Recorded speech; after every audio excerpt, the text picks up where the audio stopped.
Shalom HCC Families, Anda sedang menyaksikan Saat Teduh dari Home Community Church edisi hari ini. Mari persiapkan hati dan pikiran saudara untuk bersungguh-sungguh memuji menyembah Tuhan, berdoa, dan mendengarkan firman. Kami berdoa lewat Saat Teduh ini, saudara diberkati dan diubahkan Tuhan. Selamat menyaksikan.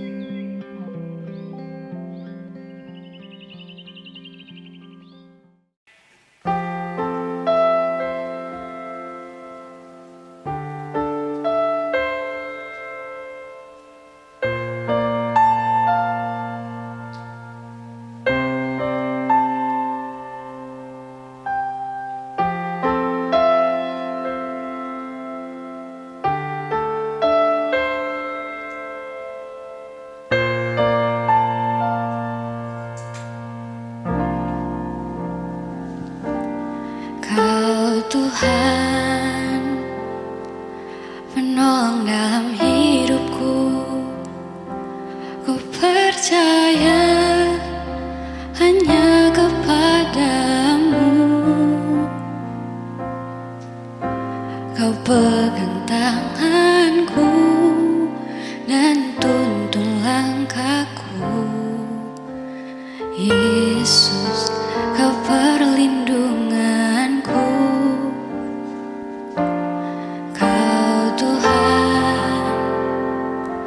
Kekuatan dalam hidupku, penolongku dalam kesesakan. Kau gunung batuku dan pertahananku, Yesus, kau kemenanganku.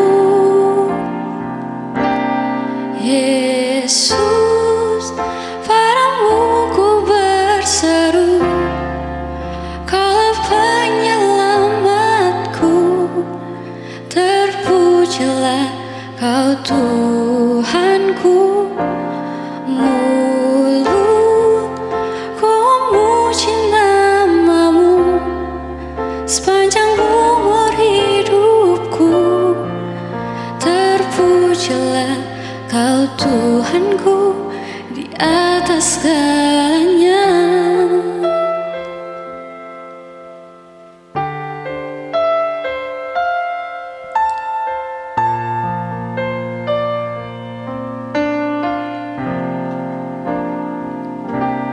Kau Tuhan, penolong dalam hidupku, ku percaya hanya kepadamu.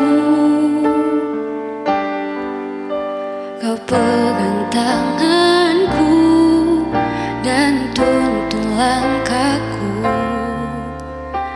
Yesus, kau perlindunganku.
Shalom, kekasih Tuhan, keluarga HCC, dimanapun Bapak Ibu berada, teman-teman sekalian, kita perlu bersyukur kalau kita boleh bangun pagi hari ini, itu tandanya Tuhan mau menjumpai setiap kita.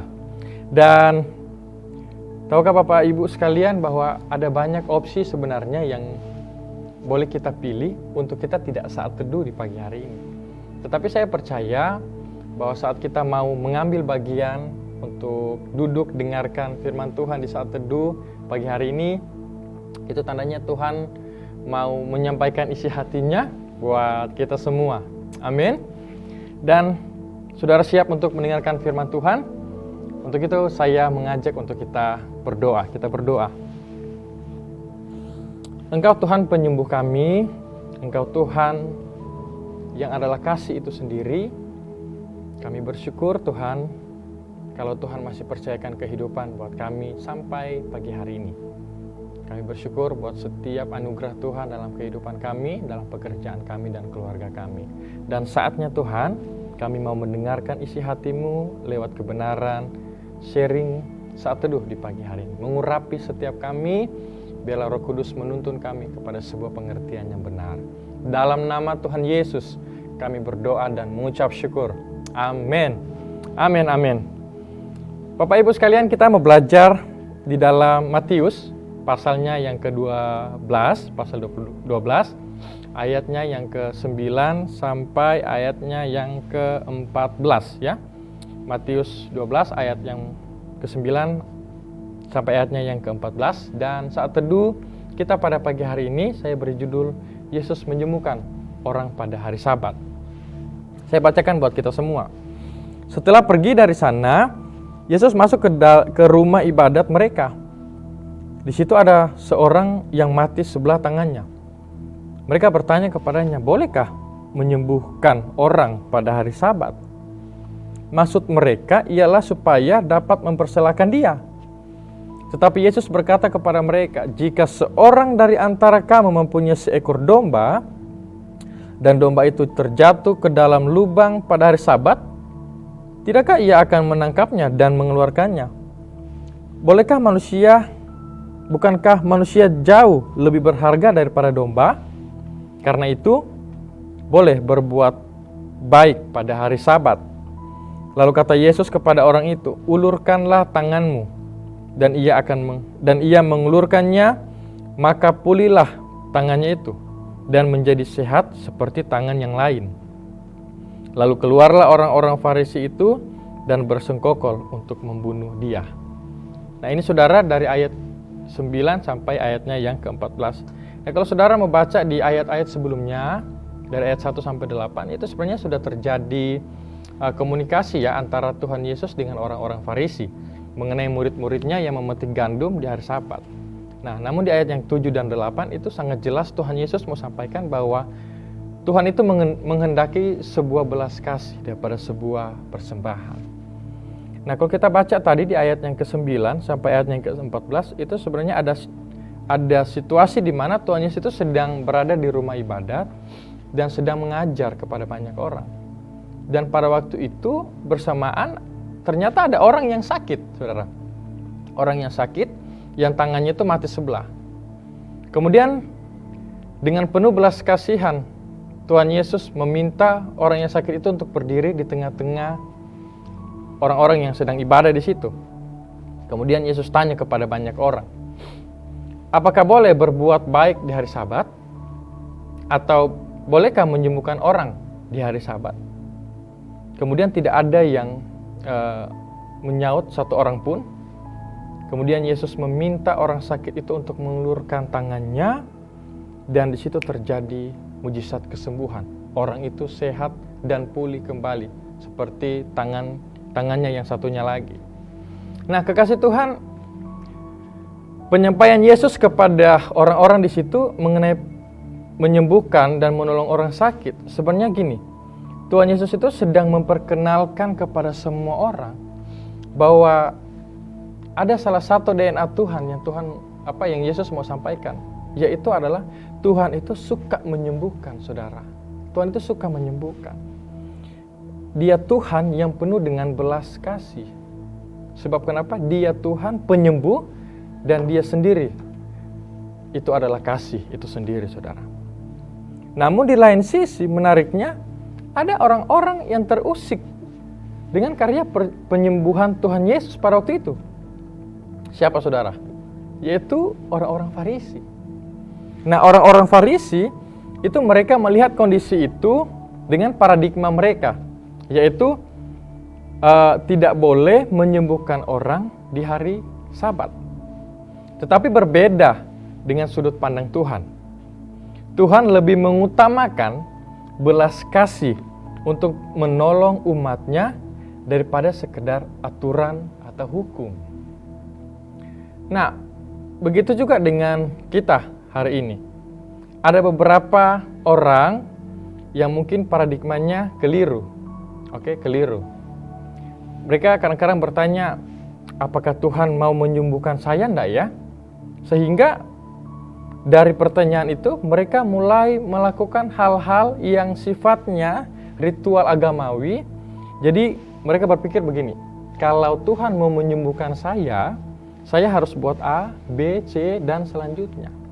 Atau bahkan ada beberapa orang juga berpikir bahwa kalau saya mau diberkati, saya harus pelayanan di gereja. Kalau saya mau diberkati, saya harus pelayanan di gereja.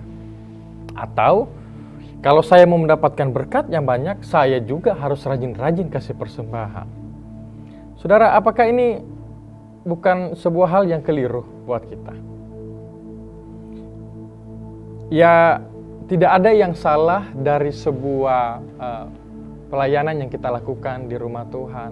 Tidak ada yang salah dari sebuah persembahan yang kita berikan untuk mendukung pekerjaan Tuhan. Tetapi yang Tuhan mau sampaikan kepada kita bahwa jangan sampai hal-hal yang sifatnya agamawi itu membatasi kuasa Tuhan bekerja di dalam kehidupan kita. Membatasi Tuhan mau menyembuhkan kehidupan kita. Nah, itu yang Tuhan mau sampaikan buat kita di pagi hari ini. Jadi jangan pernah ada sebuah ritual apapun supaya kita seakan-akan seperti menyogok Tuhan untuk buat kesembuhan dalam kehidupan kita. Saudara, Dia Tuhan. Dia Tuhan. Dia Tuhan yang mau dan sanggup sembuhkan kita.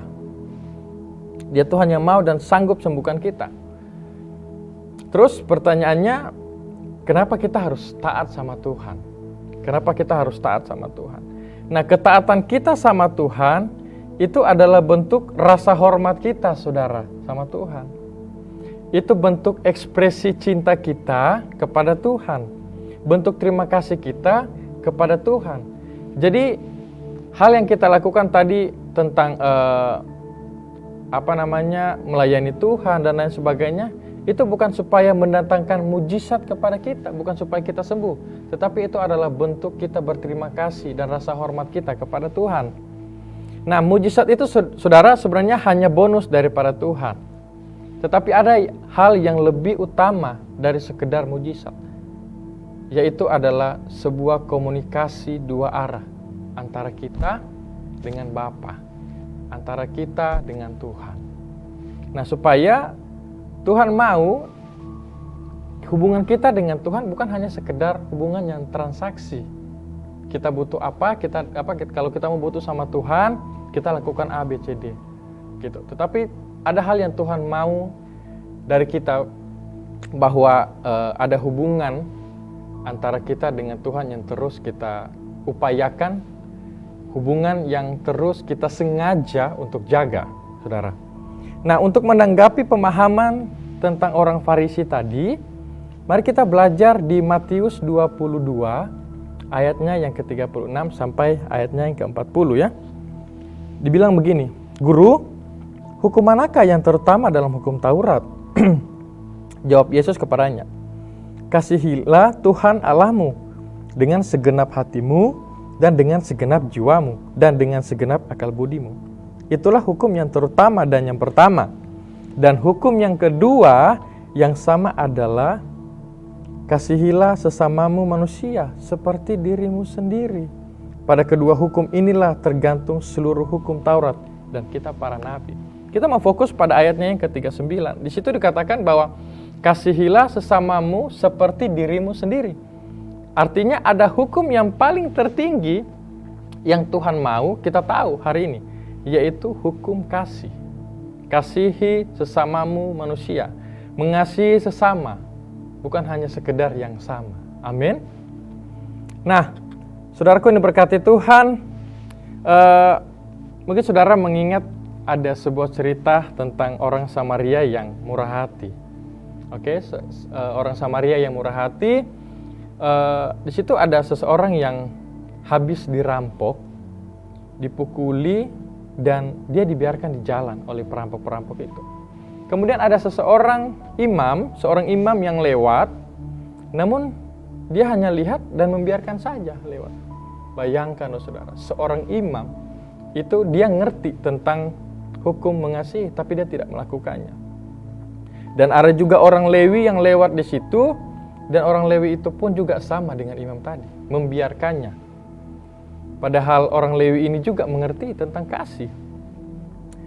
Tetapi ada satu orang yang ketiga, yaitu orang Samaria. Samaria dia lewat, kemudian orang Samaria itu tergerak hatinya dengan belas kasihan.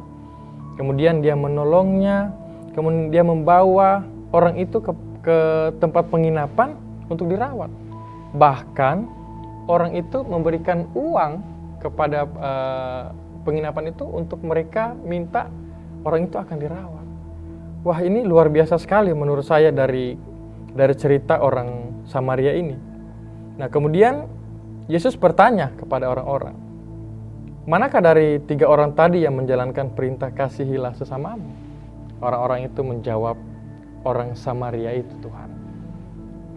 Nah, keluarga HCC kekasih Tuhan, saya mengajak semua kita untuk kita membuka hati kita untuk mengizinkan Tuhan memperbaharui hati kita dengan sebuah pengertian-pengertian yang benar tentang mengasihi sesama, bukan hanya sekedar yang sama. Hanya karena kita beda gereja, atau mungkin hanya karena kita berbeda iman, atau mungkin hanya karena kita berbeda sinode, sehingga kita menjadi sulit untuk mengasihi. Bukankah kita sama saja dengan orang Farisi, saudara? Kelihatannya rohani, tapi sebenarnya hati kita sulit untuk mengasihi. Saya berdoa dan mengajak kita supaya firman ini itu sungguh-sungguh memulihkan hati kita yang sedang sakit untuk mengasihi, hati kita yang sedang susah untuk mengasihi orang lain, bahkan ada di antara kita, hati kita yang sedang mati sebenarnya. Sedang mati, yang sedang tidak bisa lihat kebaikan Tuhan, tidak bisa lihat orang-orang lagi susah, kemudian kita membiarkan mereka. Nah, sedangkan Tuhan ajarkan kita untuk kita punya hati yang penuh dengan belas kasihan untuk menolong orang-orang yang ada di sekitar kita. Dan untuk itu, saudara, biarlah firman di pagi hari ini menegur kita, memberikan sebuah pengertian bahwa yang Tuhan mau supaya kita juga punya hati yang seperti Tuhan, penuh belas kasihan, supaya kita dapat mengasihi orang-orang di luar sana. Bukan hanya yang sama, tetapi sesama kita. Haleluya, terpujilah nama Tuhan dengan firman-Nya. Mari kita berdoa. Yes Tuhan, benar Tuhan. Kami mau berdoa bersepakat. Kalau mungkin hari ini ada di antara kami Tuhan yang sulit mengasihi, sulit mengampuni, sulit membuka hati kami Tuhan untuk mengasihi orang-orang yang ada di sekitar kami. Tuhan, tolong sembuhkan kami. Gantikan kami Tuhan dengan sebuah pengertian yang benar, benih yang baik daripada Tuhan. Dan kami mau ditegur Tuhan di pagi hari ini, dan aku berdoa Tuhan, supaya setiap kami yang kurang iman, yang kurang kasih, supaya Tuhan tambahkan. Supaya lewat semuanya itu Tuhan, kami betul-betul bisa hidup untuk saling mengasihi, bisa hidup untuk mengasihi sesama, bukan hanya sekedar yang sama. Supaya kami disebut dengan anak-anak Tuhan. Bersyukur buat firman Tuhan di pagi hari ini yang menguatkan dan menegur kami semua. Kami akan bekerja, beraktivitas Tuhan. Mungkin ada teman-teman kami yang akan melanjutkan studi, perkuliahan mereka. Tuhan mengurapi setiap kami, keluarga HCC Tuhan, dimanapun Bapak Ibu berada dan teman-teman kami berada. Di dalam nama Tuhan Yesus, kami berdoa dan berterima kasih kepadamu Tuhan. Amin. Terima kasih Anda telah menyaksikan Saat Teduh dari Home Community Church. Jika saudara merasa diberkati dengan video ini, mari bagikan video ini ke kerabat atau keluarga saudara, agar semakin banyak orang yang diberkati. Dan agar saudara tidak ketinggalan setiap video terbaru dari HCC, silakan tekan tombol subscribe dan nyalakan notifikasi. Sampai ketemu di video berikutnya. Tuhan Yesus memberkati.